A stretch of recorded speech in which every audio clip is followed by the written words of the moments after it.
मुख्यमंत्री भजनलाल शर्मा का कल का कार्यक्रम दोपहर 2 बजे जयपुर के सिविल लाइंस स्थित आवास से प्रस्थान करेंगे। मुख्यमंत्री भजनलाल शर्मा दोपहर 2:55 पर जोबनेर स्थित ज्वाला माता मंदिर पहुंचेंगे। सीएम दोपहर 2:55 से लेकर 3:15 तक मंदिर में पूजा और दर्शन का मुख्यमंत्री का कार्यक्रम रहने वाला है। पूजा करेंगे, दर्शन करेंगे सीएम। इसके बाद शाम 4:10 पर सांभर स्थित शाकंभरी माता मंदिर भी पहुंचेंगे। तो देखिए कल का ये महत्वपूर्ण दौरा, धार्मिक दौरा मुख्यमंत्री भजनलाल शर्मा का, जहां दर्शन पूजन का मुख्यमंत्री का कार्यक्रम रहने वाला है। शाम 4:10 से लेकर 4:30 तक पूजा एवं दर्शन करेंगे सीएम भजनलाल शर्मा। इसके बाद शाम 6 बजे जयपुर के सिविल लाइंस स्थित आवास पहुंचेंगे मुख्यमंत्री।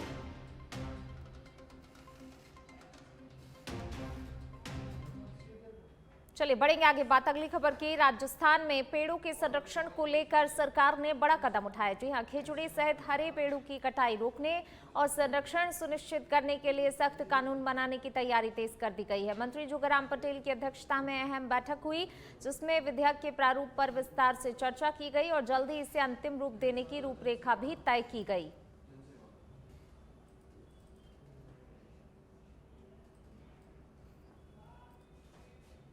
शिक्षा एवं पंचायती राज मंत्री मदन दिलावर ने चुरू प्रवास के दौरान रास्ते में पड़ने वाली ग्राम पंचायतों का औचक निरीक्षण कर सफाई व्यवस्था की हकीकत जानी। सीकर जिले की ठीकरिया, रेवासा और बाजोर पंचायतों में गंदगी के हालात देखकर मंत्री भड़क गए। ग्रामीणों ने भी साफ सफाई नहीं होने की शिकायत मंत्री से की, जिस पर मंत्री ने अधिकारियों को कड़ी फटकार लगाई। उन्होंने सीकर जिला परिषद के मुख्य कार्यकारी अधिकारी और अतिरिक्त मुख्य कार्यकारी अधिकारी को चार्जशीट देने के निर्देश दिए। तो वहीं पलसाना और पिपराली के बीडीओ और एबीडीओ को निलंबित करने के आदेश जारी किए। इसके अलावा स्वच्छता अभियान से जुड़े हुए अधिकारियों पर भी कार्रवाई के निर्देश दिए गए हैं। वहीं मंत्री ने चेतावनी दी है कि सफाई व्यवस्था में लापरवाही किसी भी हाल में बर्दाश्त नहीं की जाएगी। तो देखिए औचक निरीक्षण मंत्री ने किया, कई क्षेत्रों का जो है निरीक्षण मंत्री ने किया और इस दौरान जब अव्यवस्थाएं मिली, गंदगी का अंबार मिला, तो अधिकारियों को जमकर फटकार भी लगाई मंत्री ने। ये तस्वीरें आप देखिए, कचरे का ढेर नजर आ रहा है, यहाँ पर जल भराव की स्थिति। और ऐसे में जब मंत्री ने जमीनी स्तर पर सच्चाई देखी, इसके बाद जो है अधिकारियों को, जो जिम्मेदार है, जिनकी ऊपर जिम्मेदारी है कि वो तमाम व्यवस्थाओं को देखें, कहीं ना कहीं लापरवाही जो सामने आई और इसी को लेकर मंत्री ने जमकर फटकार भी लगाई अधिकारियों को। और कई अधिकारी ऐसे भी हैं जिन्हें निलंबित भी किया है। अपनी क्या सौगंध खा रखी है कि अपने इलाके में सफाई नहीं होनी चाहिए, तो कभी कभी आपने इसके खिलाफ क्यों नहीं करेगी? थोड़ा सा क्या इसे डरते हैं इनसे, कहाँ भेजेंगे? उसका फोटो कॉपी भी दो मेरे व्हाट्सएप पर। तुम सुनते नहीं हो, देखते नहीं हो, इतने तो चिल्ला रहे हैं हम लोग। कौन है वीडियो? आज दोनों की रिपोर्ट बना के भेजे। भीलवाड़ा के बिजौलिया से खबर है। बिजौलिया पुलिस की छोटी बिजौलिया, चंपापुर, सलावटिया व केसरगंज में बड़ी कार्रवाई देखने को मिली है। 5 कार्रवाई में 227.3 किलो अवैध डोडा चूरा जब्त किया गया है। अंतर्राष्ट्रीय कीमत करीब 34 लाख रुपए आंकी गई है।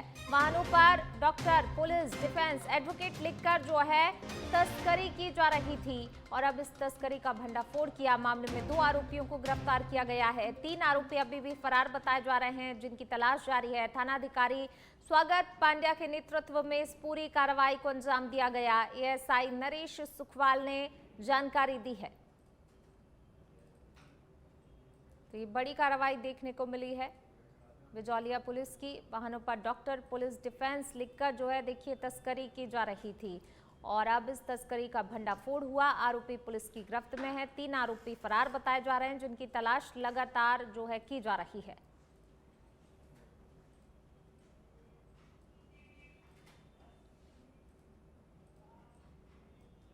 चलिए बढ़ते आगे बात अगली खबर की। जयपुर ग्रामीण क्षेत्र में ऑपरेशन एंटी वेनम के तहत दूदू पुलिस ने बड़ी कार्रवाई की। दूदू के रहलाना धांधोली मार्ग पर अवैध मादक पदार्थ की तस्करी कर रहे व्यक्ति को गिरफ्तार किया गया। पुलिस ने मौके से 5 किलो 10 ग्राम डोडा पोस्त जब्त किया और परिवहन में प्रयुक्त बाइक को भी जब्त कर लिया। तो जयपुर ग्रामीण में ऑपरेशन एंटी वैनम के तहत कार्रवाई की गई। दूदू पुलिस ने अवैध डोडा पोस्त तस्कर को गिरफ्तार किया है। फिलहाल जो है आरोपी से पूछताछ की जा रही। 5 किलो 10 ग्राम डोडा पोस्त जब्त किया गया है। साथ ही ये बाइक भी जो है बरामद की गई है। फिलहाल पुलिस आरोपी से पूछताछ में जुटी हुई है, जिससे और भी कई खुलासे होने की संभावना है।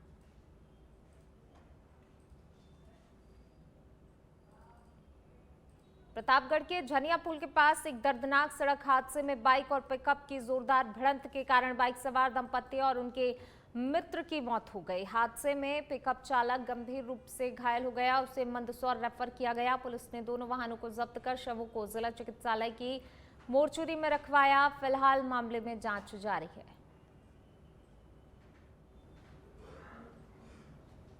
झनिया पुल पर दर्दनाक सड़क हादसा, बाइक पिकअप की भिड़ंत हुई जिसमें दंपति और मित्र की मौत हो गई। दर्दनाक मौत, पिकअप चालक गंभीर रूप से घायल है, जिसे मंदसौर के लिए रेफर किया गया है। दोनों वाहनों को भी पुलिस ने जब्त कर लिया है। फिलहाल पुलिस जो है इस पूरे मामले की जांच पड़ताल में जुटी हुई है।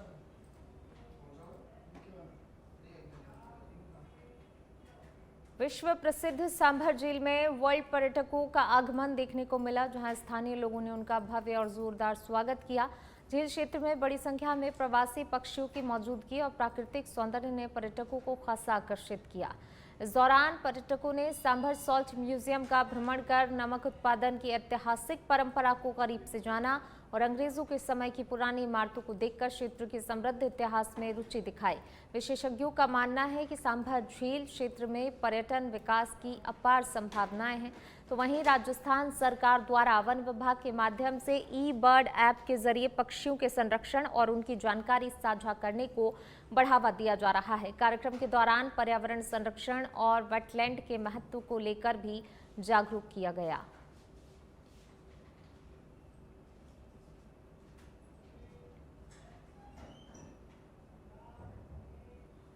बांसवाड़ा जिले में पुलिस ने ऑपरेशन त्रिनेत्र के तहत बड़ा अभियान चलाते हुए अपराधियों पर शिकंजा कसा है। पुलिस अधीक्षक सुधीर जोशी के निर्देशन में 61 टीमों के 297 पुलिसकर्मियों ने 355 चिन्हित स्थानों पर एक साथ दबिश दी, जिसमें कुल 156 आरोपियों को गिरफ्तार किया गया।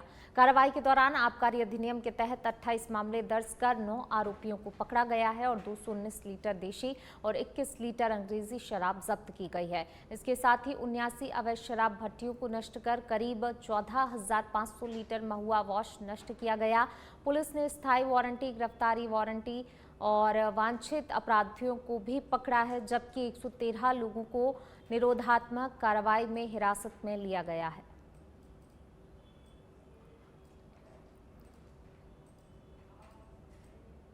बांसवाड़ा जिले के सज्जनगढ़ क्षेत्र के भीलकुआं महराना गांव में एक दर्दनाक हादसा सामने आया, जहां ट्रक पर काम कर रहा एक युवक हाई वोल्टेज बिजली लाइन की चपेट में आ गया। जानकारी के अनुसार जयंतीलाल नामक युवक ट्रक के ऊपर कागज बांधने का काम कर रहा था, तभी ऊपर से गुजर रही बिजली लाइन से करंट लगने से वह गंभीर रूप से झुलस गया। घटना के बाद मौके पर अफरा तफरी मच गई और आसपास मौजूद लोगों ने तत्परता दिखाते हुए युवक को नीचे उतारकर तुरंत ही अस्पताल पहुंचाया।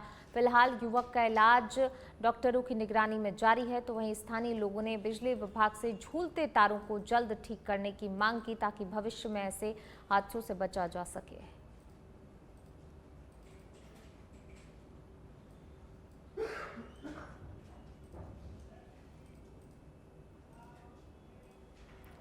दौसा के बड़ा गांव के पास गंभीर सड़क हादसा हुआ, जब पुलिसकर्मियों से भरी कार अनियंत्रित होकर पलट गई। हादसे में 2 महिला पुलिसकर्मी सहित करीब आधा दर्जन पुलिसकर्मी घायल हो गए। सभी पुलिसकर्मी पुलिस लाइन दौसा में तैनात हैं और बैंक इमदाद के लिए लालसोट से लौट रहे थे। दुर्घटना गौवंश सड़क पर आने के कारण हुई। घायलों को तुरंत ही जिला अस्पताल पहुंचाया गया, जहां पर उनका उपचार जारी है। पुलिसकर्मी आए थे, इसमें 2 महिलाएं हैं, 4 पुलिस कांस्टेबल हैं। उनका प्राथमिक उपचार कर दिया गया है और 6 एक्सरे वगैरह उनका कर दिया है। एक्सरे करने के बाद रिपोर्ट्स नॉर्मल है, बाकी उनको कोई इतना जान को नुकसान नहीं पहुंचा है। प्राथमिक उपचार कर दिया है और सभी सुरक्षित है। थाना लालसोट पर भौतिक सत्यापन दिलाने के लिए जा रहे थे। वहाँ से भौतिक सत्यापन दिलवा के वापस रिटर्न होके आ रहे थे। जो ही बड़ा गांव के पास में आए, आगे एक ट्रैक्टर चल रहा, पीछे हमारी गाड़ी थी, एकदम से एक गाय आ गई, गाय से बचा ट्रैक्टर, ट्रैक्टर दबा दिया साइड, साइड दबाने से हमारी गाड़ी डिवाइडर में पलट। कितने सवारी थे इसके अंदर? जिसमें हमें छः हम थे, एक ड्राइवर थे साथ। कितने महिला पुलिसकर्मी थी इसमें? 2 पुलिस महिला लेडी पुलिस थी और क्या 5 हम थे। कितने लोग घायल हुए इसमें? चोट तो करीब सभी का लगी है, एक से ज़्यादा लगी, रामस्वरूप पहुँचते हुए थे, उससे ज़्यादा। भरतपुर के रुदावल थाना क्षेत्र के गांव वंशी पहाड़पुर में विवाहिता नगमा ने फांसी लगाकर आत्महत्या कर ली। मृतका की शादी 3 माह पहले ही हुई थी। मृतका के परिजनों ने दहेज प्रताड़ना और हत्या का आरोप लगाया है। तो वहीं मृतका के ससुराल पक्ष का कहना है कि मृतका नगमा मेले में जाना चाहती थी, जिसे लेकर वह अपने पति से जिद कर रही थी। पति ने पैसे की व्यवस्था करने के बाद जाने की बात कही। पति पैसे की व्यवस्था करने बाहर गया था, तब नगमा ने कमरे में जाकर फांसी लगा ली। फिलहाल पुलिस इस पूरे मामले की जांच पड़ताल में जुटी हुई है।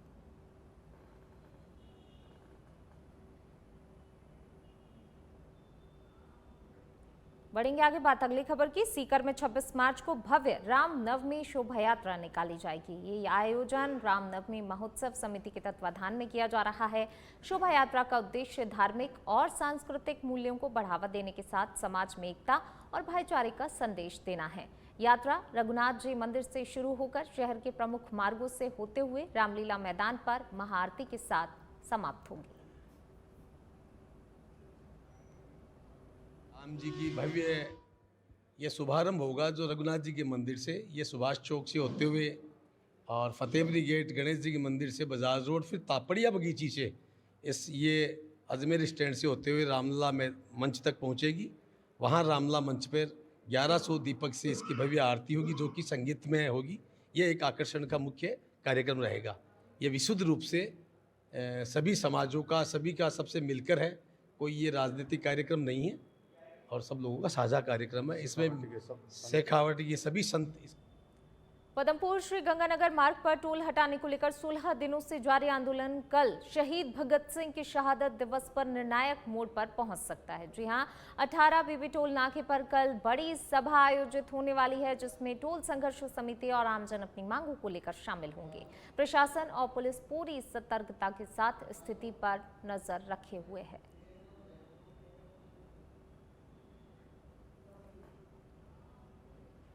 बढ़ेंगे आगे बात अगली खबर की। जयपुर के जवाहर नगर कच्ची बस्ती में नशे के खिलाफ प्रभावी कार्रवाई के लिए थाना प्रभारी महेश चंद्र गुर्जर का क्षेत्रवासियों ने सम्मान किया। गांजा, स्मैक और भांग जैसे मादक पदार्थों पर सख्ती से नियंत्रण के चलते स्थानीय लोगों में सुरक्षा और उत्साह की भावना बढ़ी है।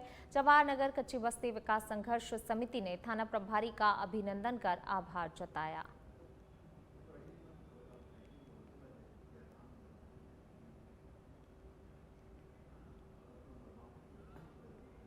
जैसलमेर में गणगौर पर्व इस वर्ष भी पारंपरिक आस्था और शाही वैभव के साथ मनाया गया।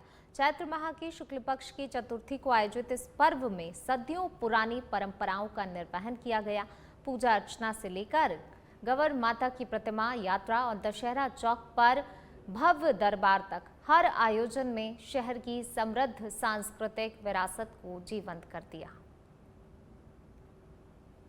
तो देखिए, जैसलमेर से खबर आपको बता रहे हैं। गणगौर पर्व बड़ी धूमधाम के साथ यहाँ पर मनाया गया और तस्वीरों में आप देख सकते हैं कि किस तरीके से पूरी जो परंपराएं हैं उनका निर्वहन करते हुए इस परिवार ने, राज परिवार ने जो है इस गणगौर पर्व को मनाया। और इसी के साथ देखिए, राज परिवार के अलावा बड़ी संख्या में सभी लोगों की उपस्थिति रही और सभी ने माता की प्रतिमा की पूजा अर्चना की। पारंपरिक जो है तरीके से पूरे विधि विधान के साथ पूजन अर्चन किया गया और फिर जो है विसर्जन भी किया गया। शाही गणगौर पर्व का भव्य आयोजन यहाँ पर किया गया। जी, सब पहले तो सारे देशवासियों को, जैसलमेर वासियों को शुभकामनाएं गणगौर की, नवरात्रों की, और ये जो नववर्ष शुरू हुआ है हमारा सनातन धर्म का, उसके लिए सबको शुभकामनाएं। और जो आपको पता है दुनिया में जो चल रहा है, हम तो यही कामना करते हैं कि सुख शांति और समृद्धि और सद्बुद्धि वापस सबको मिले। जैसे हम बोलते हैं विश्व हमारा सारा कुटुंब है, तो हम यही चाहते हैं जैसलमेर की तरफ से, अपने प्रियजनों की तरफ से बोलना कि हम यही चाहते हैं शिव शक्ति के आशीर्वाद से सुख शांति मिले, सबको समृद्धि मिले, और उपयोग करें उस चीज़ों का। बड़ी खुशी की बात है कि आज महाराज कुमार यहाँ विराज रहे हैं, जन्मराज जयराज सिंह जी और सभी राज परिवार के सदस्य भी इकट्ठे हुए और धूमधाम से, जैसा कि आप देख रहे हैं कि जनता का इतना वो रहता है। आज करीब 20 दिनों से आप देख रहे होंगे लगातार कन्याएं, बहनें, सभी लोग आकर के अपना सज धज करके और अच्छे वर की प्रार्थना करती हैं। वैसे तो सब जगह तीज पे होती है पूरे राजस्थान में, पर अपने यहाँ शाही गणगौर का जो पूजन है वो चौथ को किया जाता है, ताकि सभी महिला उसमें सहभागिता ले सकें और गौर माता के दर्शन के लाभ ले सकें। और इस साल हमारा दरबार साहब की अनुपस्थिति में कोई काम व्यस्त में थे, तो महाराज साहब जन्मेजय राज सिंह जी ने विधिवत पूजन करवाया और मंगल कामना की शुभकामनाएं। जैसलमेर से खबर। सीमांत जिले में पश्चिमी विक्षोभ के असर से हुई बेमौसम बारिश ने किसानों की मेहनत पर पानी फेर दिया है। खेतों में कटकर तैयार पड़ी गेहूं, चना, सरसों और ये सब गोल जैसी कई फसलें भीगकर खराब हो गईं, जिससे अन्नदाताओं को भारी आर्थिक नुकसान पहुंचा है। तो देखिए, इस बेमौसम बारिश ने किसानों की चिंता को बढ़ा दिया है, क्योंकि जो उनके खेतों में कटी हुई फसल पड़ी हुई थी वो ख़राब हो चुकी है और एक नहीं कई फसलें यहाँ पर थी, जैसे गेहूं, चना, सरसों, इसबगोल, ये कई तरह की जो फसलें थी ये भीग कर ख़राब हुई। ये देखिए तस्वीरें आपके किस तरीके से जो है यहाँ पर खेतों में पड़ी हुई फसल ख़राब हो चुकी है, जिसके चलते किसानों को भारी नुकसान हुआ है। और अब आगे के लिए भी किसान चिंतित नज़र आ रहे हैं कि आखिरकार इतनी मेहनत से उनने इस फसल को तैयार किया था, इस फसल को जब वो बेचने जाते, लेकिन उससे पहले ही उनकी इतनी मेहनत पर जो है, महीनों की मेहनत पर इस बारिश ने पानी फेर दिया है, जिसके चलते किसानों की चिंता काफ़ी ज़्यादा यहाँ पर बढ़ गई है। तो ये सोचा था कि 6 महीने बाद अब हमारा कुछ हाथ खर्चा वगैरह अच्छा निकलेगा और ज़िंदगी सवरेगी, और इस बार सब वगैरह सब फसल वगैरह बढ़िया थी, लेकिन भगवान ने बेमानसून की बरसात के कारण ये पूरा नष्ट कर दिया हमारा। फसली हमारे एक तो पूरा खेत ये सब भी था, ये तो पूरा नष्ट हो चुका है। इस बार हमें उम्मीद थी पर लगभग 50-60 बोरियों की, और इस बार तो मुश्किल से भी, पर बचा ही कुछ नहीं है, तो नष्ट हो चुकी पूरी। अब सरकार से ही निवेदन कर सकते हैं कि सरकार ज़्यादा से ज़्यादा हो सके तो मुआवजा बढ़िया दे हमारा, जिससे हम हमारे काश्तकारों को, हमारे जो वर्कर थे उनको कर्जा वगैरह जो भी हमारा लिया हुआ है हम भर सकें। और फसल लेने के टाइम में एक रात में हम तो बर्बाद हो गए, कुछ भी नहीं बचा। ये सब तो पूरा गया और जीरा भी पूरा नष्ट हो चुका है। अब कुछ कोई किससे दरख्वास्त करेगा, फंस गए हम तो, किसी को कुछ दे नहीं सकते। कर्जा करके खेत बोया था।